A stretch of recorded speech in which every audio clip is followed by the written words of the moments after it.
CMR shopping mall Dasara ధమాకా offers అద్భుతమైన offers తో పాటు అబ్బురుపరిచే స్పాట్ గిఫ్ట్స్.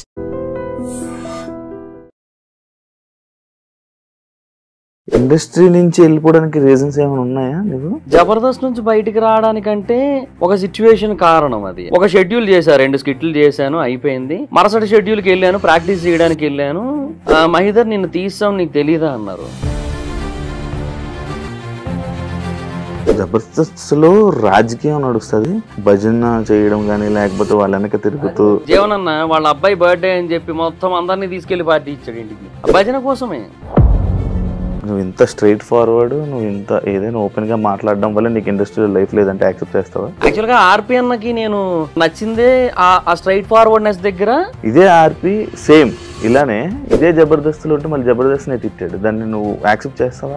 ఆయన మాట్లాడిన మాటలు అంటే 100% అయితే చెయ్యను. బట్ రాజ్ కుమార్ అన్న అని టాప్ మోస్ట్ రైటర్ జబర్దస్త్ మొత్తానికి ఆయనే నెంబర్ 1. అలాంటి పర్సన్ ఆ రోజు ఏమో ఇంకా సరే వర్క్ ఎక్కువ ఉంది కదా మళ్ళీ అన్ని ఎందుకు లేని తినేద్దాం అని చెప్పి వెళ్ళారు అక్కడికి. ఎగ్ అడిగితే ఎగ్ అయిపోయింది అన్నారు. సరే అయిపోయిందని చెప్పి ఏదో తింటూ ఉంటే మేనేజర్లు వచ్చి కూర్చున్నాక ఎగ్ బుర్జీ వెళ్ళింది, కళ్ళ ముందు నుంచి వెళ్ళింది. ప్రెసెంట్ నడుస్తున్న సీజన్ 9 గురించి ఏం చెప్తావు బ్రో? అగ్ని పరీక్ష జరిగింది. అగ్ని పరీక్ష అది లేదు బ్రో. జనాలందరూ కామనర్స్ అని సపోర్ట్ చేశారు. 9 మంది రిజెక్ట్ అయ్యారు, గుర్తుందా? వాళ్ళని కూడా బయటకు వెళ్తే గుర్తుపడతారుగా. ఇప్పుడు ఏంది వాళ్ళు కామనర్స్? ఇప్పుడు సెలబ్రిటీస్ పిచ్చోళ్ళేనా? ఈ సీజన్కి వెళ్ళినోడు పిచ్చోళ్ళే. సినిమా రివ్యూస్ ఇచ్చే వాళ్ళ మీద సినిమా వాళ్ళు ఎప్పుడు నెగిటివ్ గానే ఉంటారు. సో ఆల్రెడీ ఇంత ముందు ఒక 2-3 సినిమాల్లో ఏదైతే కాన్సెప్ట్ వచ్చిందో దాన్ని ఇడిదిప్పి ఇప్పుడు ఇంకో సినిమా కింద రిలీజ్ చేశారు అనుకో, దానికి మనం ఎందుకు ఫ్రెష్ గా డబ్బులు ఇవ్వాలి? సినిమా వాళ్ళు వాళ్ళంతా కష్టపడి ఒక సినిమా తీస్తారు, అందులో మ్యాటర్ ఏంటి అనేది చెప్పి ఒక రివ్యూ వెంటనే తీసి అదే మార్నింగ్ పెట్టేస్తే. నేనైతే స్టోరీ చెప్పను, స్టోరీ చెప్పే వాళ్ళు చాలా మంది ఉన్నారు. మరి దాని మీద అంటే ఒకసారి రివ్యూర్ గా నువ్వు సపోర్ట్ చేస్తున్నట్ట. యూట్యూబర్ నా అన్వేషణ మీద ఏంటి? నాకు మంచి ఫ్రెండ్ ఆయన. కొన్నిసార్లు పేరెంట్స్ మీదకి ఫ్యామిలీ మీదకి వెళ్తూ ఉండి మాట్లాడుతూ ఉంటాడు. ఈ ఫ్రెండ్ అని సపోర్ట్ చేస్తున్నావా? ఐస్లాండ్ వెళ్ళి అక్కడ వాటర్ ఫాల్స్ కొన్ని చూపించాడు ఆయన. అసలు ఎంత ఖర్చు అయినా పర్లేదు, జీవితంలో ఏదో ఒక టైంలో అక్కడికి వెళ్ళాలనే ఫీలింగ్ వచ్చింది నాకు. దానికి 4 లక్షల వ్యూస్ వచ్చింది. ఆయన ఒక యూట్యూబర్నో ఒక ఇన్ఫ్లుయెన్సర్నో తిడుతూ వీడియోలు చేస్తే 20-30 లక్షల వ్యూస్ వస్తాయి. ఇక్కడ ఎవరి తప్పు? ఇలా రివ్యూస్ ఇస్తావు, లేకపోతే కొన్ని ఇష్యూస్ మీద మాట్లాడుతావు. అవును, ఎట్లు పడ్డాయి ఎప్పుడైనా? అందరూ అంటున్న మాటలకి ఆపేయాలంటే మనం ఫస్ట్ ఆపేయాల్సింది మన ఊపిరి. హైదరాబాద్ వచ్చిన కొత్తల్లో పొద్దున్న తిండే మళ్ళీ రాత్రి తినేవాడిని. సో అలాంటి ఒక సిచ్యువేషన్లో ఉన్నప్పుడు నాకు ఎవరైనా ఇప్పుడు నెగిటివ్ కామెంట్లు పెట్టేటోళ్ళు ఎవరైనా వచ్చి నాకు ఏమైనా పెట్టారు?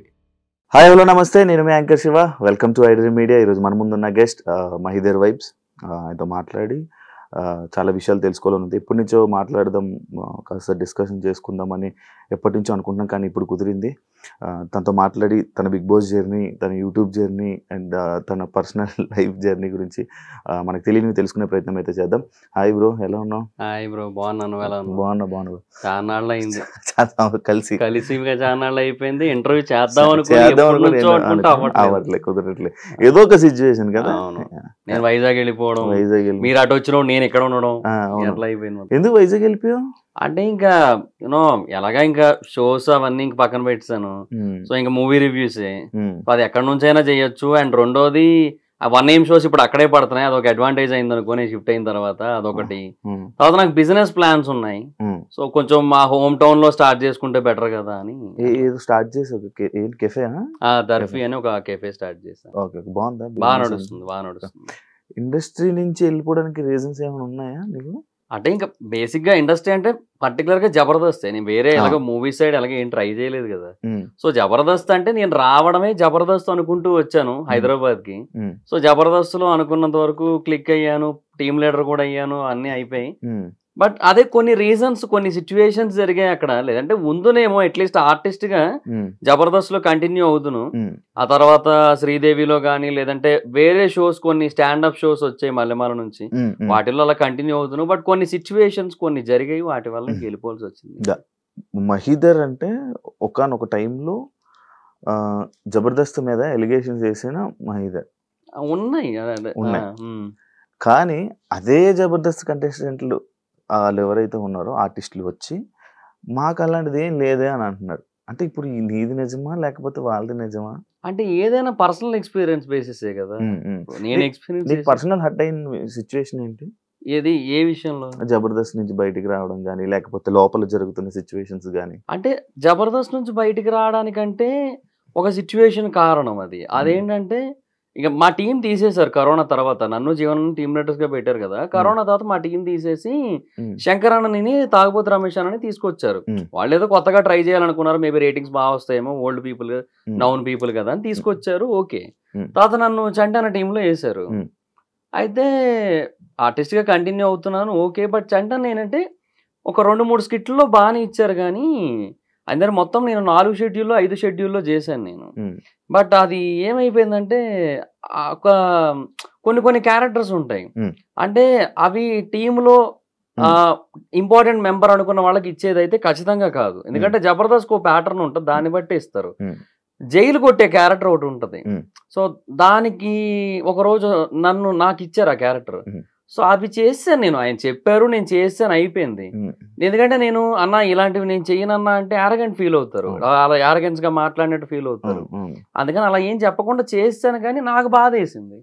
సో ఆల్రెడీ టీమ్ లీడర్ గా చేసా. సో వేరే టీంలో ఆర్పి అన్న టీంలో లీడ్ గా 120 స్కిట్ల దాకా చేసా. సో ఇన్ని చేసిన తర్వాత ఇంకా మరి అలా అంటే నాకు ఇబ్బంది కనిపించింది. So team మారుతానన్నాను. రమేష్ అన్న టీంకి వేశారు. ఒక షెడ్యూల్ చేశాను, 2 స్కిట్లు చేశాను, అయిపోయింది. మరుసటి షెడ్యూల్కి వెళ్ళాను, ప్రాక్టీస్ చేయడానికి వెళ్ళాను. రమేష్ అన్న అంటే అందరూ కూర్చొని ఉన్నాం, రమేష్ అన్న వచ్చారు. అప్పుడు మహిదర్ నిన్ను తీసాం, నీకు తెలీదా అన్నారు. నాకు తెలియదు అన్న, నాకు ఎవరు చెప్పలే, మీరు కూడా చెప్పలే కదా అంటే, అదే డైరెక్షన్ డిపార్ట్మెంట్ చెప్తానన్నారు, చెప్పారు అనుకున్నాను వాళ్ళు అన్నారు. నాకు ఎవరు చెప్పలేదని చెప్పి డైరెక్షన్ డిపార్ట్మెంట్ దగ్గరికి వెళ్ళా.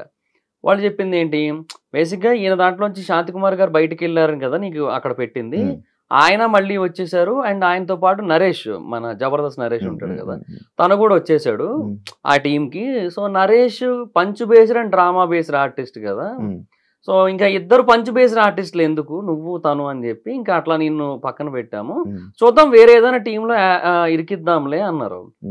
అదే అన్న, అది నాకు చెప్పొచ్చు కదా ముందే, చెబితే నేను అక్కడికి వెళ్ళిపోయి డైరెక్ట్గా ప్రాక్టీస్కి వెళ్ళిపోయి అక్కడ అందరి ముందు కూర్చొని అక్కడ టీమ్ లీడర్ వచ్చి నిన్ను ఆల్రెడీ తీసో నువ్వు ఇక్కడ ఏం చేస్తున్నావు అన్నట్టుగా ఆయనతో అనిపించుకోవాల్సిన అవసరం నాకేముంది. నేను ఇంట్లోనైనా ఉండును, మా ఫోన్లో మాట్లాడుకుని నెక్స్ట్ షెడ్యూల్కి వద్దును, ఈ షెడ్యూల్ రాకపోయినా ఏముంది చెప్పు, నెక్స్ట్ షెడ్యూల్కి వద్దును చెప్పాల్సింది కదా అంటే, అదే నువ్వు అంత పెద్దగా ఏం ఫీల్ అవ్వవు కదా, పట్టించుకోవు కదా అని నీకు చెప్పలేదన్నారు. అంటే కొంచెం ప్రాక్టికల్గా ఉంటా కానీ మరి ఇంత ప్రాక్టికల్గా ఉండలేం కదా. అక్కడ కొంచెం బాధ వేసింది. నేను మనిషినే కదన్నా, నాకెందుకు బాధ వేసి చెప్పండి, ఇట్లా ఏమి ఒక ఇన్ఫర్మేషన్ లేకుండా ఏది చెప్పకుండా చేసేస్తానంటే. అప్పుడు అక్కడ నాకు ముందు చెబితే నేను ఈరోజు రాకపోదును, వచ్చి అక్కడ అట్లా అనిపించుకోకపోదును కదా అని ఆ మూమెంట్ లో నాకు అనిపించింది, this is not my place ఇంకా ఎనీ మోర్ అని చెప్పి. ఇంకా అంతే, ఇంకా ఆ మూమెంట్ లో వెళ్ళాను, కీర్తి గారి దగ్గరికి వెళ్ళాను.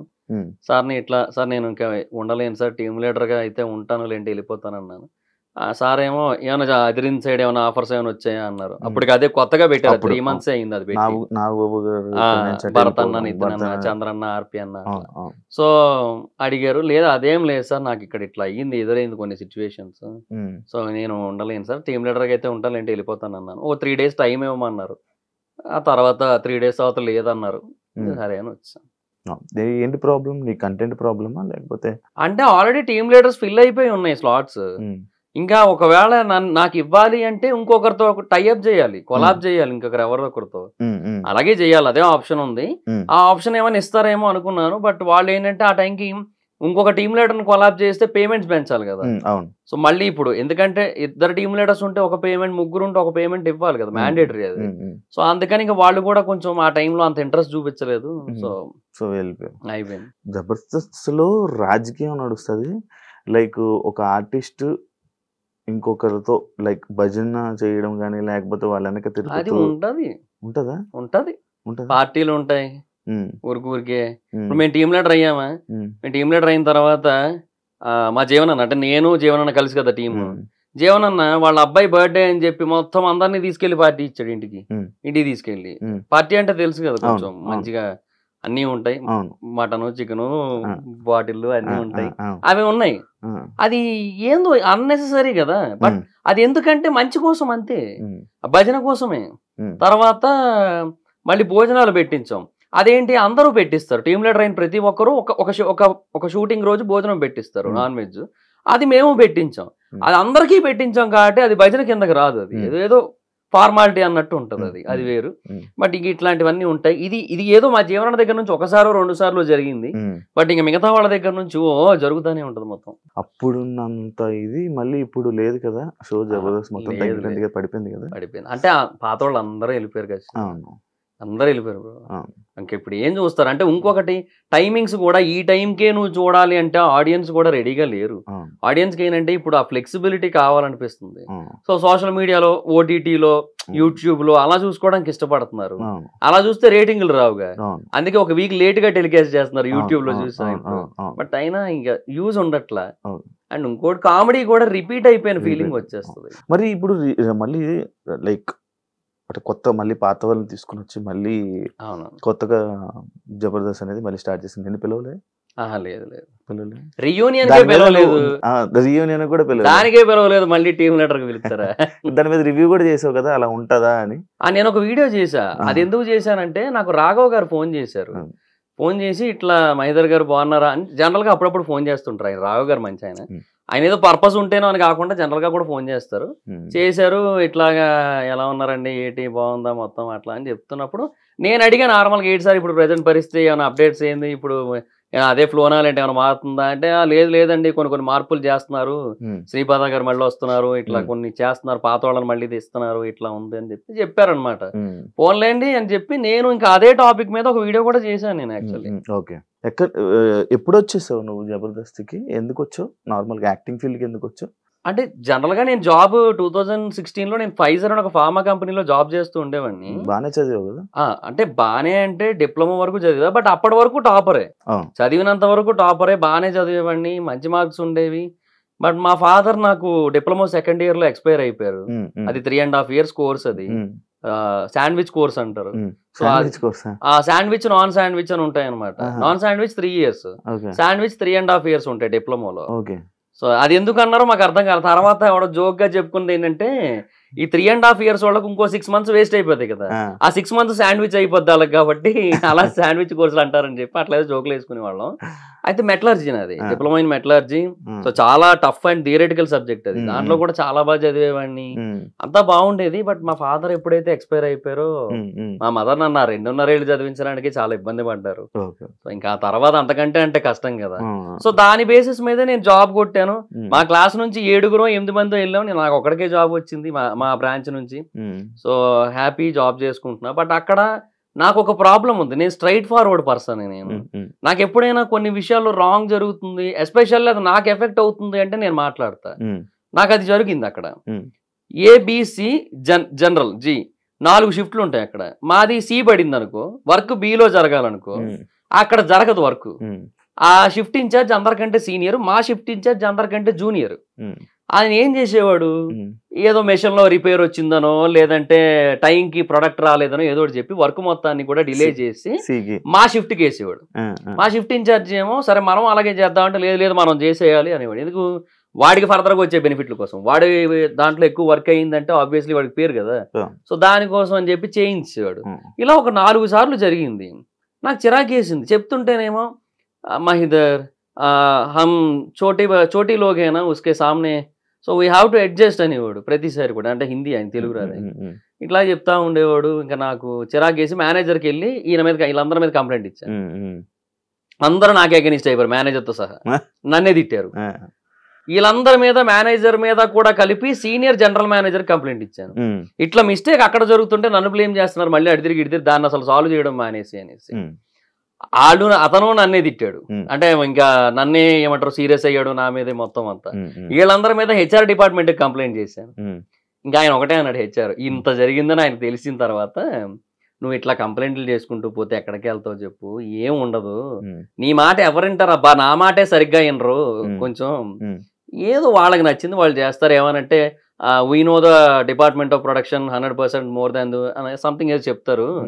సో అలాంటప్పుడు మనం వాళ్ళకి ఏమంటాము, నువ్వు చెప్పింది వినేస్తే ఇంకేమి, నువ్వే అడ్జస్ట్ అవ్వాలి, నువ్వు ట్రైనీ జూనియర్ ఎగ్జిక్యూటివ్, నువ్వు నీ పొజిషన్ కి నువ్వు ఎక్స్పెక్ట్ చేసే కమాండ్ ఇంకేమైనా సంబంధం ఉందా అంటే ఇంకా నేను ఇంకేం చేయాలో అర్థం కాక ఆయన ఒకటే అన్నాడు, ఉంటే ఉండు లేదా మానేసే అబ్బా, అది ఏం ఈ నోటీస్ పీరియడ్ లో గట్రా కూడా ఏమొద్దు, డైరెక్ట్ గా ఒక మెయిల్ పెట్టేసి వెళ్ళిపో, మానేయాలనుకుంటే ఏ రోజైనా నేను చూసుకుంటాలే అన్నాడు ఆయన.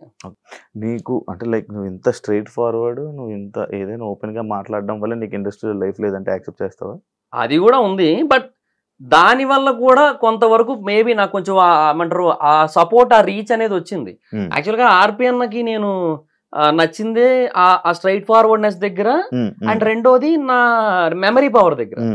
బేసిక్ గా స్కిట్ లో జబర్దస్త్ లో ఏంటంటే వాళ్ళ డైలాగులు మటుకే వాళ్ళు గుర్తుపెట్టుకుంటారు. నేను అలా కాదు, స్కిట్ మొత్తం గుర్తుపెట్టుకొని అందరితో నేను ప్రాక్టీస్ చేయిస్తాను. స్టేజ్ మీద ఒకళ్ళు ఎవరైనా మర్చిపోతే అందరికీ నేనే అందిస్తా. సో అదొక్కటి ఆర్పి నాకు బాగా నచ్చింది, అందుకు తీసుకున్నారు అట్లా. సో ఓకే, ఆ స్ట్రైట్ ఫార్వర్డ్నెస్ నాకు దెబ్బ కొట్టిందిలే కొన్నిసార్లు, అది ఒప్పుకుంటా. నేను బోల్డ్ దొబ్బులు పడ్డాయి నాకు దాని వల్ల, కానీ ఇంకా తప్పదు. ఆర్పి గురించి మాట్లాడుతున్నావు కాబట్టి, ఇదే ఆర్పి సేమ్ ఇలానే ఇదే జబర్దస్తులు ఉంటే మళ్ళీ జబర్దస్త్ తిట్టాడు, దాన్ని నువ్వు యాక్సెప్ట్ చేస్తావా ఆయన మాట్లాడిన మాటలకి? అంటే 100% అయితే చెయ్యను, బట్ కొన్ని కంప్లైంట్స్ అయితే వాస్తవమే. ఇప్పుడు అక్కడ ఎలా ఉంటదంటే రైటర్లకి ఆర్టిస్టులకి ఇంపార్టెన్స్ ఇవ్వకుండా మేనేజర్లకి ఫుడ్ విషయంలో ఇంపార్టెన్స్ ఇవ్వడం అనేది జరిగింది. ఒకరోజు రాజ్ కుమార్ అన్న అని టాప్ మోస్ట్ రైటర్ జబర్దస్త్ మొత్తానికి ఆయనే నెంబర్ 1. అలాంటి పర్సన్ ఆయన ఎప్పుడో కానీ ఇక్కడ తిండబ్బా ప్రొడక్షన్ లో, ఆయన బాక్స్ తెప్పించుకుంటాడు, లేదంటే ఆయన ఆర్డర్ పెట్టుకుని తింటాడు ఆయన. అలాంటి పర్సన్ ఆ రోజు ఏమో ఇంకా సరే వర్క్ ఎక్కువ ఉంది కదా మళ్ళీ అన్ని ఎందుకు లేని తినేద్దాం అని చెప్పి వెళ్ళారు అక్కడికి. ఎగ్ అడిగితే ఎగ్ అయిపోయింది అన్నారు. సరే అయిపోయిందని చెప్పి ఏదో తింటూ ఉంటే మేనేజర్లు వచ్చి కూర్చున్నాక ఎగ్ బుర్జీ వెళ్ళింది, కళ్ళ ముందు నుంచి వెళ్ళింది. వెళ్తా ఉంటే ఇందాక అయిపోయింది అన్నావు కదా, ఇప్పుడు ఎక్కడి నుంచి వచ్చింది అంటే ఇది మేనేజర్ల కోసం సెపరేట్గా ఉంచింది. పెద్ద గొడవ అయింది, చాలా పెద్ద ఇష్యూ అయింది. నెక్స్ట్ డే ఏం చేశారు చెప్పన, ఓవరాల్గా ఎగ్ తీసారు. ఇప్పుడు ఏం చేయాలి, యాక్చువల్గా అందరికీ ఎగ్ పెట్టాలి, అది కదా చేయాల్సింది. ఎగ్ మొత్తం తీసారు. ఇంకా మిగతా జోకులు వేసుకున్న ఫోన్లే రైస్ కోసం గొడవ, లేదు రైస్ కోసం తీసేసిన మొత్తం అని చెప్పి అట్లా అయిపోయింది అక్కడ పరిస్థితి. ఉన్నది బ్రో, కొన్ని ఉన్నాయి అక్కడ. అంటే నేనేమంటానంటే అక్కడ పర్సనల్ ఇంట్రెస్ట్లు ఉంటాయి, ఒకరికి కొంతమంది అంటే ఫేవరిజం ఉంటది, దాన్ని బట్టి చూపిస్తుంటారు. అది అసిస్టెంట్ డైరెక్టర్లకి కావచ్చు, డైరెక్టర్స్ లో కావచ్చు, ఉండొచ్చు ఏమో. బట్ 100% అని నేను చెప్పను. నాకు 1-2 చోట్ల ఎఫెక్ట్ అవుతుంటది, నా కళ్ళ ముందు తెలుస్తుంటది నాకు ఇట్లా జరిగి ఉండొచ్చు అని చెప్పి. నాకు ఎఫెక్ట్ అయ్యింది, నేను అర్థం చేసుకోగలను, నాకు ఆ మాత్రం తెలివి లేదా, తెలుస్తుంది కదా ఏ రీజన్స్ వల్ల అనేసి. వాళ్ళు ఏదో కవర్ చేసుకుంటారు స్కిట్ కోసం, స్కిట్ బాగా రావడం కోసం, అది ఇదని అంటారు. బట్ అది ఓవరాల్ గా ఏ కారణం చేత అలా జరుగుతుందో మనకు అర్థం అవుతుంది కదా, జరిగాయి అట్లా అంతే. జాబ్ వదిలేసి ఇండస్ట్రీకి వెళ్ళావు, ఏం నేర్చుకున్నావు నువ్వు? అక్కడ అవ్వలేదు, ఇప్పుడు ఇక్కడ జాబు లేదు నీకు, ఇక్కడ జబర్దస్త్లో నీకు కావాల్సిన ఫీల్డ్ లేదు. అంటే ఇనీషియల్ గా నేను అనుకున్నదైతే నేను అచీవ్ చేయగలిగాను అట్లీస్ట్. సో ఆది అన్న స్కిట్లు చూశాను స్టార్టింగ్ లో, నాకు నేను అలా రాయగలను అనిపించింది. అదే కాన్ఫిడెన్స్ తో వెళ్ళాను, ఒక 5 స్కిట్లు రాసుకొని. ప్రొడక్షన్ రెడ్ అన్న అని ఒక ఆయన ఉంటారు, ఆయన నన్ను సరే నువ్వు ఈ రోజు కాదు షూటింగ్ 18 ఉంది, ఆ రోజు రా తమ్ముడు జూలై 18 అని చెప్పి ఆ రోజు పిలిపించి వెంకయ్యన్నకు పరిచయం చేశాడు. వెళ్ళాను, వెంకయ్యన్న దగ్గర రైటర్ గా ఒక 7 షెడ్యూల్ చేశా. తర్వాత ప్రకాష్ అన్న టీమ్ లో ఆర్టిస్ట్ గా ఒక 7 షెడ్యూల్ చేశా. అభి అన్న టీంకి వెళ్ళా, అట్నుంచి అవినాష్ అండ్ కార్తీక్ అన్న టీంకి వచ్చా, ప్రసాద్ అండ్ నరేష్ టీంకి వచ్చా, లాస్ట్ అండ్ ఫైనల్ గా ఆర్పి అన్న టీంకి వచ్చాను. సో చాలా మంచి పేరు వచ్చింది. ఇప్పటికీ బయటకు వెళ్తే గుర్తుపడతారు, జబర్దస్త్ కదా అండి మీరు, జబర్దస్త్ లో చేశారు కదా అని చెప్పి. అంటే అప్పటికిప్పటికి బాడీలో టూ మచ్ చేంజెస్ రాలే, కొంచెం లావ్ అయ్యాను, కొంచెం ఫేస్ సేమ్ ఉంది, ఫేస్ కొంచెం సిమిలర్ గా ఉండడం వల్ల గుర్తుపడుతుంటారు ఇప్పటికీ కూడా. సో అందువల్ల ఏంటంటే అది ఉంది ఇప్పటికి. టీమ్ లీడర్ అవ్వాలనుకున్నా, టీమ్ లీడర్ అయిపోయాను, 18 స్కిట్లు చేశాను. ఇంకా అది అయిపోయింది. ఇంకా అంటే నేను అందులో అచీవ్ చేయాలనుకున్నది అయిపోయింది. తర్వాత అప్పుడు కూడా కంటిన్యూ అవుతును, ఎందుకంటే నాకు ఇష్టం కాబట్టి. ఎందుకంటే నేను ఓన్లీ జబర్దస్త్ అనుకునే వచ్చా ఇండస్ట్రీకి, సినిమాలు అది ఏం లేదు నాకు, అలా అనుకుని వచ్చా, అందులో ఉంది నేను. బట్ అదే జరిగిన కొన్ని సిచ్యువేషన్స్ వల్ల ఇంకా అయిపోయింది. మహిదర్ వైబ్స్ ఏంటి అది పేరు, ఎందుకు పెట్టావు అది? అంటే అప్పట్లో ఏదో ఒక యూనిక్ నేమ్ ఉండాలి అనేది ఒక పాయింట్, మళ్ళీ నా పేరు కూడా ఉండాలనేది ఒక పాయింట్. సో ఆ టైంలో ఎక్కడో అలా చదువుతూ ఉంటే గుడ్ వైబ్స్ బ్యాడ్ వైబ్స్ అని చెప్పి సంథింగ్ అలా ఉంటాయి కదా. సో అవే అలా చూస్తా, అది కొన్ని కొటేషన్లు ఏవో చదివినప్పుడు సరే వై నాట్ మహిదర్ వైబ్స్, అంటే నీ వైబ్స్, నా వైబ్స్, నా నుంచి ఎట్లాంటి వైబ్స్ వస్తాయి కొన్ని కంటెంట్స్ మీద అనే ఆస్పెక్ట్ మీద పెట్టాను.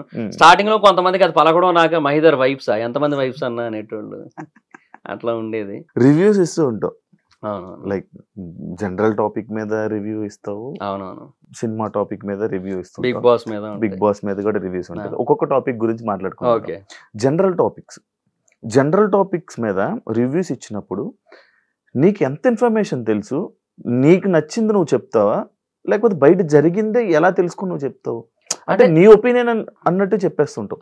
లైక్ ఒకటి డిసైడ్ చేసేస్తావు. ఒకటి ఇప్పుడు ఒక వైఫ్ ఒక బాయ్ ఫ్రెండ్ ఒక గర్ల్ ఫ్రెండ్, వీళ్ళిద్దరికి గొడవలు అయ్యింది, ఈయన చంపేసింది ఈయన చంపేసింది, ఒకరి మీద తప్పు అన్నట్టు మాట్లాడేసి రివ్యూ చెప్తూ ఉంటావు.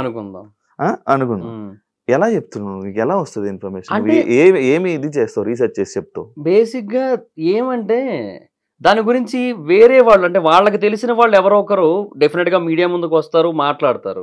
వాళ్ళ ఒపీనియన్స్ ఏవైతే ఉంటే అవన్నీ ఒక చోట చేరుస్తా.